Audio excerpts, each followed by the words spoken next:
Himachal Pradesh public works department द्वारा एक joint meeting प्रदेश में जो हमारे सड़कें हैं, चाहे वो नेशनल हाईवेज हैं, चाहे वो स्टेट हाईवेज है, एमडीआरस है, लिंक रोड्स है और जो फोर लेनिंग है, उसमें जो दुर्घटनाएं प्रदेश में लगातार घट रही है, एक्सीडेंट्स हो रहे हैं, उसमें क्या कार्य प्रदेश के अंदर हो रहा है, कैसे हमने उसको आने वाले समय में इम्प्रोवाइज करना है, एक्सीडेंट्स को कम करना है, उसके ऊपर एक बैठक, बहुत महत्वपूर्ण बैठक जो है वो हुई है।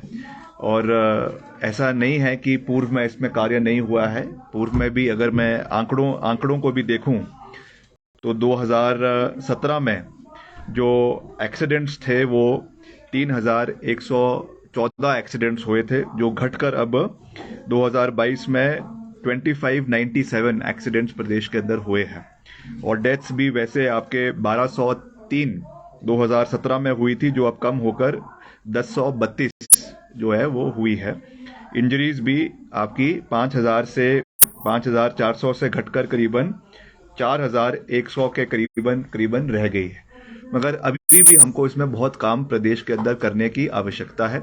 इसलिए हमारे जो कई ऐसे जिले हैं, आज एक इस पे प्रेजेंटेशन भी हुई हिमाचल प्रदेश पुलिस द्वारा, जिसमें खास करके जो हमारे हाई प्रोन डिस्ट्रिक्ट्स है, जहाँ पे ज़्यादा एक्सीडेंट्स हो रहे हैं। और एक्सीडेंट्स जैसा आप जानते हैं कि दो किस्म के एक्सीडेंट्स है जिसमें ज़्यादा फेटिलिटीज़ होती है। एक आपकी जो गाड़ियाँ सड़कों से, पहाड़ियों से नीचे गिर जाती है, जिसमें काफ़ी जान माल का नुकसान होता है। और दूसरा जो आपका हेड ऑन कोलिजन्स जो है ओवर स्पीडिंग की वजह से होता है। इसमें भी आंकड़े देखने को साफ मिले हैं कि जो आपके लोअर बेल्ट्स है, आपका जिला कांगड़ा है, ऊना है, Hamirpur to a limited extent, और जो आपका इंडस्ट्रियल एरिया है बद्दी का, नालागढ़ का, वहाँ पे बहुत हमको ओवर स्पीडिंग की वजह से एक्सीडेंट्स देखने को मिले।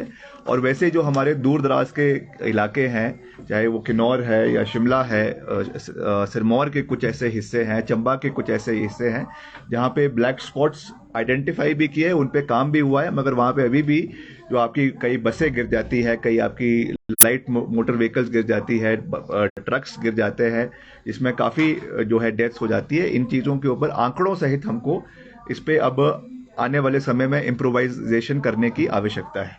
इसके लिए वर्ल्ड बैंक द्वारा भी हम आने वाले समय में, अभी भी उस पर कई स्कीम्स चली हुई है, कई फंडेड प्रोजेक्ट्स है, जिसमें integrated management, traffic management system को हमें और इम्प्रोवाइज प्रदेश के अंदर करने की आवश्यकता है। डिपार्टमेंट द्वारा जो है करीबन पीडब्ल्यूडी डिपार्टमेंट द्वारा 6509 आपके ब्लैक स्पॉट्स जो है वो HPPWD ने, यानी हमारे डिपार्टमेंट ने और हिमाचल प्रदेश पुलिस ने आइडेंटिफाई किए थे, जिसमें से 5350 ब्लैक स्पॉट्स पे काम किया जा चुका है। मगर अभी भी हमने कई जगहों पे देखा है कि ब्लैक स्पॉट्स आइडेंटिफाई होने के बावजूद भी, वहाँ पे आपका क्रैश बैरियर्स लगाने के बावजूद भी, कई ऐसी जगहें अभी भी है जहाँ पे एक्सीडेंट्स हो रहे हैं। उनको भी आने वाले समय में इम्प्रोवाइज करने के लिए मैं मुख्यमंत्री जी से भी इस चीज को आने वाले समय में निवेदन करूंगा कि इसमें अधिकतर बजट हमको जो है वो आपके रोड इम्प्रोवाइजेशन के लिए, इस तरीके के जो एक्सीडेंट्स भविष्य में ना हो उसके लिए दिया जाए।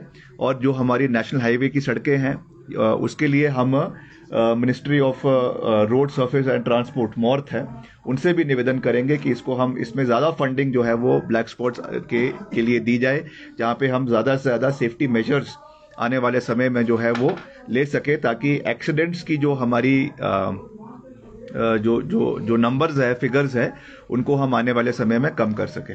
इसके साथ जो हमारा पुलिसिंग है, as far as traffic management is concerned, ये कंसर्न्स आज हमारे माननीय डीजीपी साहब ने भी रेज किए हैं कि हमको पर्टिकुलरली जो है वो ट्रैफिक जो हमारा अपैरेटस है पुलिस डिपार्टमेंट में, उसको और मजबूत करने की आवश्यकता है।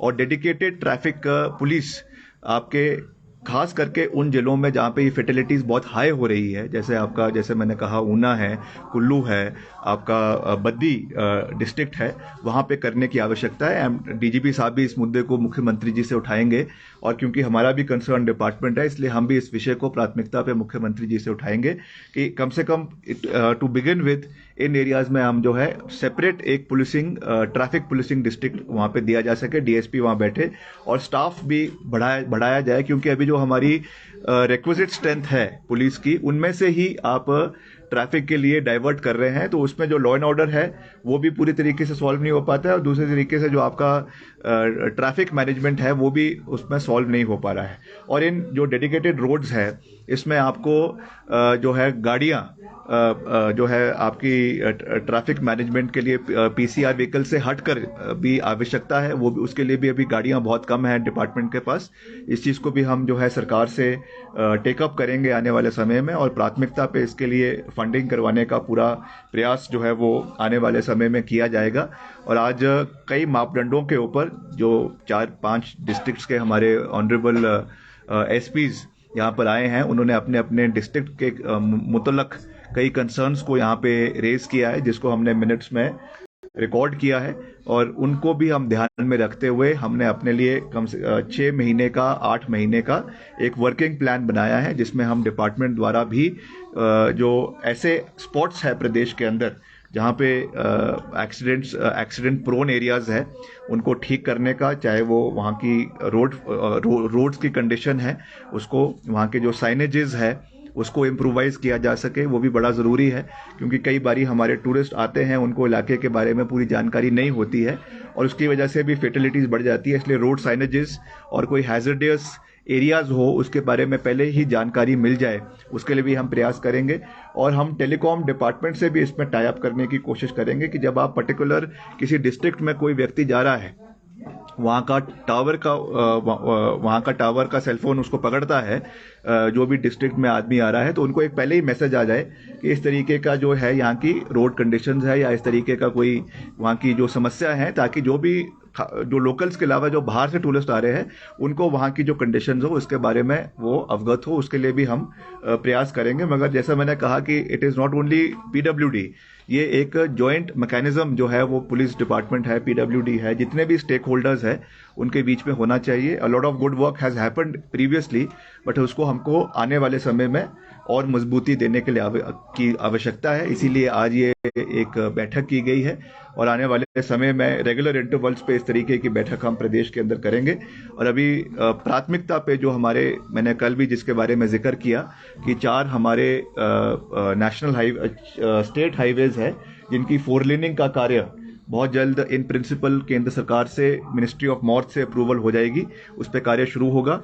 इन जो अब ये 4 लेनिंग का कार्य जिन हाईवेज के ऊपर होगा आपके नेशनल हाईवेज पे, उस पे पर्टिकुलरली हम इसको इम्प्लीमेंट करने के लिए एक अलग से अतिरिक्त बजट जो है वो केंद्र सरकार से मांगने का प्रयास करेंगे, ताकि उसमें सारे सेफ्टी मेजर्स आपके लिए जा सके और उसको हम आने वाले समय में प्रदेश के अंदर इम्प्लीमेंट करें।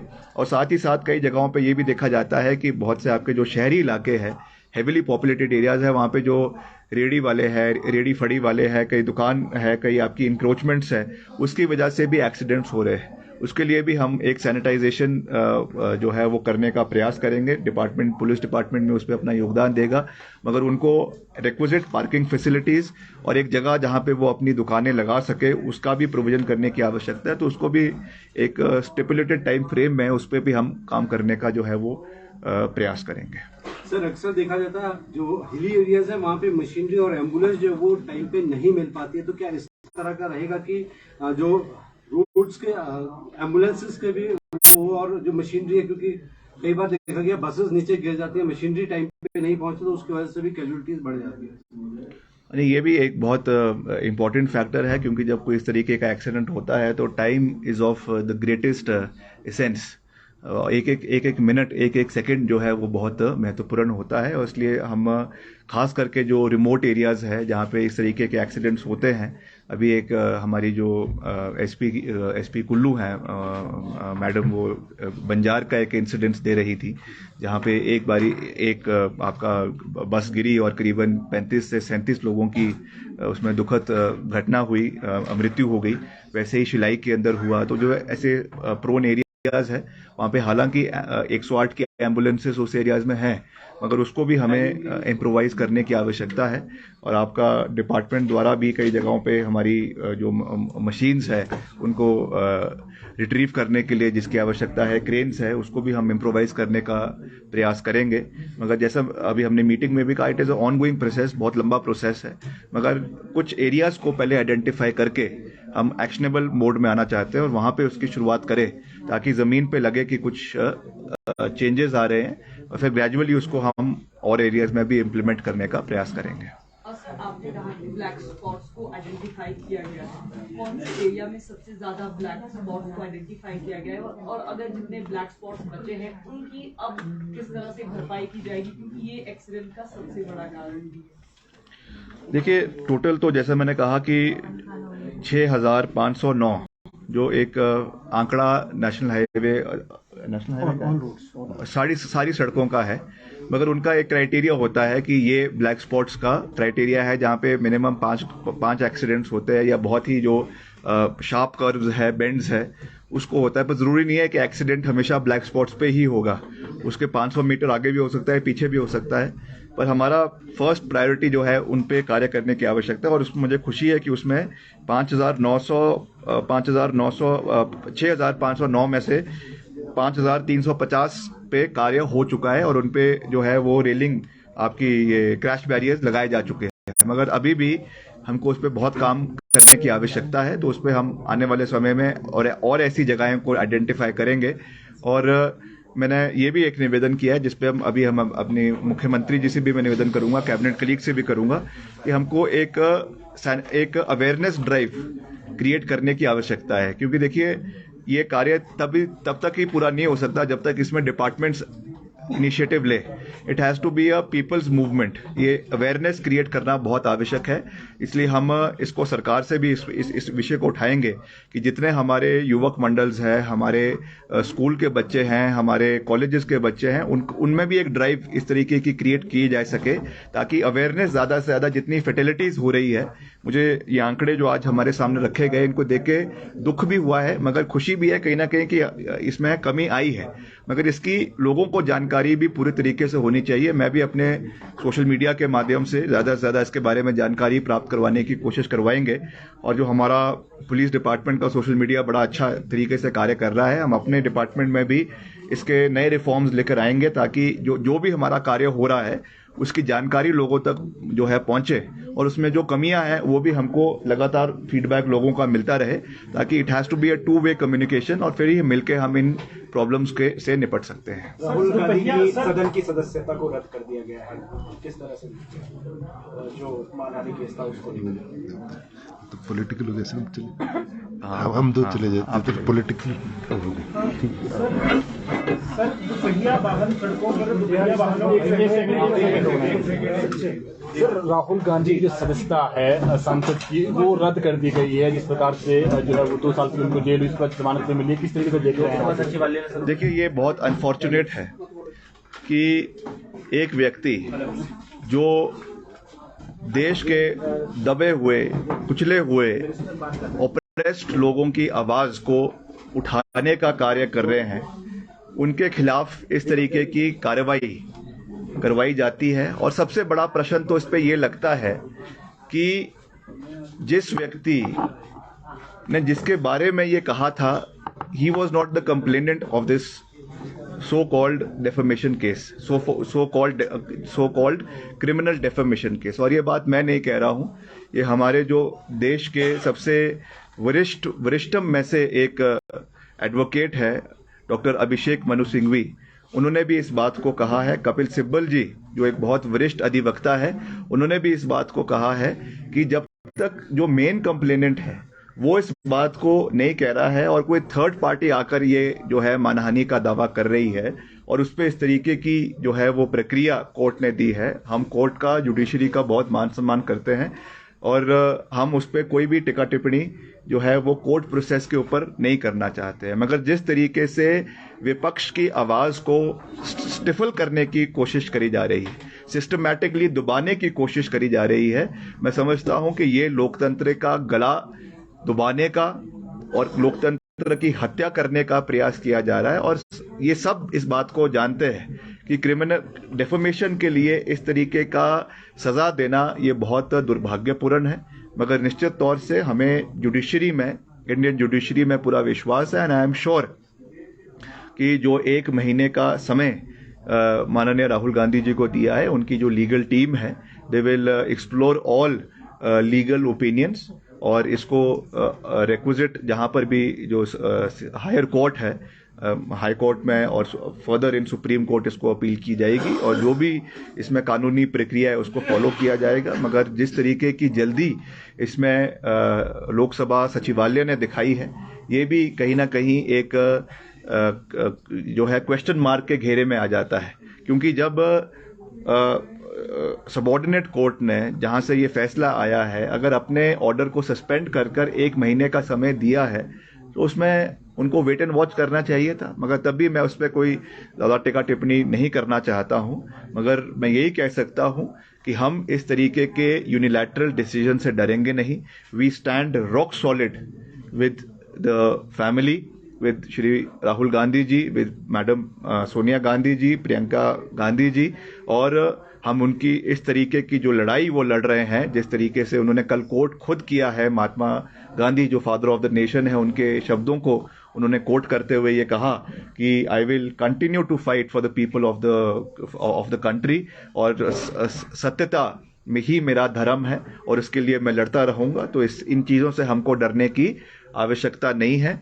ये सारे, चाहे वो ईडी है, चाहे वो सीबीआई है, चाहे वो इनकम टैक्स है, चाहे वो इस तरीके की इंटिमिडेशन करने के लिए एक नया टैक्टिक्स जो है वो आपने डेफमेशन का कर लिया है, ये सब चीजें एक नुस्खे होते हैं राजनीति में। मगर इससे हमको डरने की आवश्यकता नहीं है।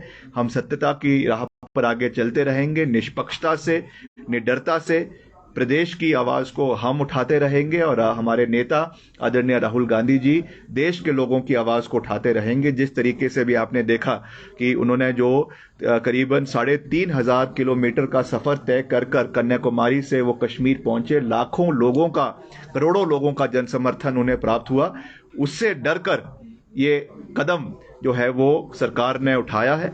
हालांकि जैसा मैंने कहा कि इसमें कोर्ट का फैसला आया है, मगर उसकी जो पृष्ठभूमि है उसको भी हमें देखने की आवश्यकता है। क्या एविडेंस को एप्रिशिएट किया गया, उसके ऊपर भी जब इसको चैलेंज किया जाएगा हाई कोर्ट में, उस समय ये बातें निकल कर आएगी। मगर मैं जुडिशियल प्रोसेस पे कोई टिक्का टिप्पणी नहीं करना चाहता हूं। We stand with the family और अंत में सत्य की जीत होगी। सत्य घबरा सकता है, डर सकता है, मगर कभी उसकी हार नहीं होती है। अल्टीमेटली ट्रूथ विल प्रिवेल और राहुल गांधी जी फ्लाइंग कलर्स के साथ निकल कर आएंगे, इसका हमें पूरा विश्वास है। तो क्या आपको लगता है कि प्लान्ड वे में ये हो रहा है? राहुल गांधी जो है विदेश में कहते हैं हिंदुस्तान में लोकतंत्र को लेकर, क्या आपको लगता है कि प्लानिंग है और जो दूसरे मुद्दे चल रहे हैं देश में उनसे ध्यान हटाने के लिए भी इतनी जल्दबाजी में ये लोकसभा सचिवालय की? देखिए राहुल गांधी जी ने लंदन में यूनिवर्सिटी ऑफ कैम्ब्रिज में और if I am not mistaken London school of economics में जो बातें कही थी, उन्होंने किसी का कोई कैरेक्टर असैसिनेशन नहीं किया था। उन्होंने जो प्रिवेलिंग पॉलिटिकल सर्कमस्टेंसेस आज देश के अंदर है, केवल उसके बारे में एक विस्तृत चर्चा करी थी। और आजकल यूट्यूब का ज़माना है, इंटरनेट का ज़माना है। आप यूट्यूब के ऊपर सर्च करेंगे और उस समय 2014-2013 की उस समय, और तो इवन लेटर जब माननीय प्रधानमंत्री जी अंतर्राष्ट्रीय दौरों के ऊपर कनाडा गए, यूएसए गए, इंग्लैंड गए और वहां पे उन्होंने वेम्बली स्टेडियम के अंदर या आपके सेंट्रल पार्क में न्यूयॉर्क के अंदर जो भाषण दिए, उसमें क्या बातें उन्होंने उस समय पूर्व की सरकारों के बारे में कही, तो वो क्या था? क्या वो डेफेमेशन नहीं था? तो केवल अपनी बात को कहीं पे रखना, मैं समझता हूं वो देश की तौहीन नहीं है।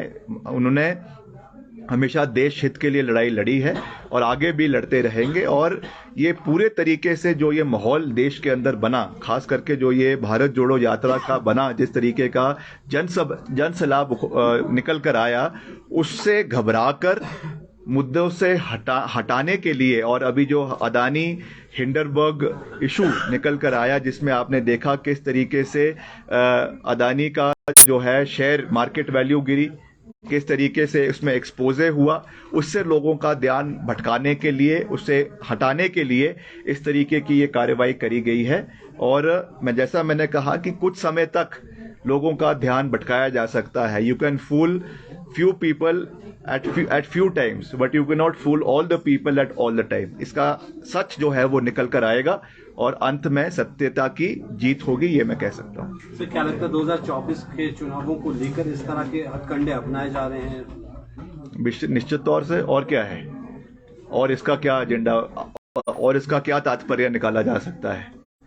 ये तो इलेक्शन के दिनों में ही होता है, और ऐसा नहीं है कि राहुल गांधी जी के ऊपर ही ये डेफेमेशन के केस हुए। अगर हम हिमाचल का इतिहास भी पकड़ ले तो अक्सर मेरे पिताजी धूमल साहब के ऊपर डेफेमेशन करते थे और धूमल साहब मेरे पिताजी के ऊपर करते थे। मेरे ऊपर भी क्रिमिनल डेफेमेशन का केस चला हुआ है। चुनावों के समय में हमने भी कई बातें कही, डॉक्टर राजीव बिंदल जी ने मेरे ऊपर भी केस किया हुआ है, चला हुआ है। तो ये तो कोई बड़ी बात नहीं है। हमने चुनावों में जो मुद्दे उठाए हैं उसको लेकर अगर आप किसी को जेल में डालने की प्रक्रिया शुरू कर देंगे तो ये केवल जनता की आवाज को, विपक्ष की आवाज को दबाने की बात है। और अगर आप विपक्ष की आवाज को ही दबा देंगे सरकार के अंदर, देश के अंदर, तो लोगों के मुद्दे कौन उठाएगा? तो इसको उस परिप्रेक्ष्य से देखने की आवश्यकता है। तो ये कोई बड़ी बात नहीं है, अंत में सत्य की जीत होगी। थैंक